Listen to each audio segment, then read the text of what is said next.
عرفان ایک شریف لڑکا تھا۔ اس کا باپ ایک فیکٹری میں ملازم تھا۔ زندگی ہنسی خوشی بسر ہو رہی تھی، لیکن خدا کو کچھ اور ہی منظور تھا۔ ایک دن عرفان اسکول سے گھر واپس آیا تو اسے پتہ چلا کہ اس کا والد آج اسے اور اس کی ماں کو چھوڑ کر اپنے خالق حقیقی سے جا ملا ہے۔ عرفان کو اپنے باپ کی موت کا بہت دکھ تھا۔ وہ بہت افسردہ تھا، لیکن صبر کے سوا کوئی چارہ نہ تھا۔ باپ کی موت کے بعد عرفان کے گھر کے حالات بھی خراب ہو گئے تھے، کیونکہ کمانے والا کوئی نہ تھا۔ عرفان ایک باضمیر نوجوان تھا۔ اسے یہ برداشت نہ ہو سکا کہ اس کے ہوتے ہوئے بات فاقوں تک جا پہنچے، اس لیے اس نے اپنے شہر میں کام کی تلاش شروع کر دی، لیکن اسے ہر جگہ مایوسی کا سامنا کرنا پڑا۔ آخرکار تنگ آ کر اس نے اپنی ماں سے دوسرے شہر جانے کی اجازت مانگی۔ عرفان کے بہت اصرار پر اس کی ماں نے اسے جانے کی اجازت دے دی اور آج وہ دوسرے شہر جا رہا تھا۔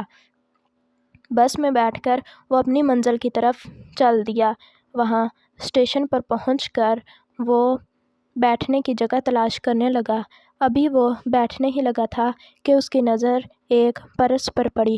اس نے وہ پرس اٹھایا تو اس کے اندر بہت زیادہ پیسے تھے اور ایک شناختی کارڈ بھی تھا۔ عرفان نے ایڈریس دیکھا تو وہ قریبی گاؤں کا تھا۔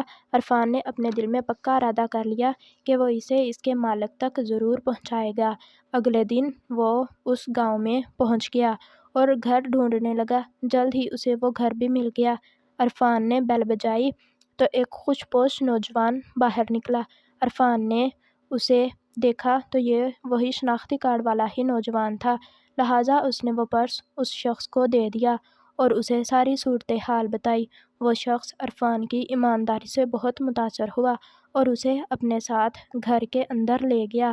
اس نے عرفان سے دوسرے شہر آنے کی وجہ پوچھی۔ یہ نوجوان ایک بہت بڑی فیکٹری کا مالک تھا۔ عرفان نے اسے بتایا کہ وہ دوسرے شہر نوکری کی تلاش میں آیا ہے۔ اس شخص نے عرفان کی ایمانداری کو دیکھتے ہوئے اپنی فیکٹری میں ملازم رکھ لیا۔ اس طرح عرفان بہت خوش ہوا کہ اس کو اس کی ایمانداری کا پھل بھی مل گیا۔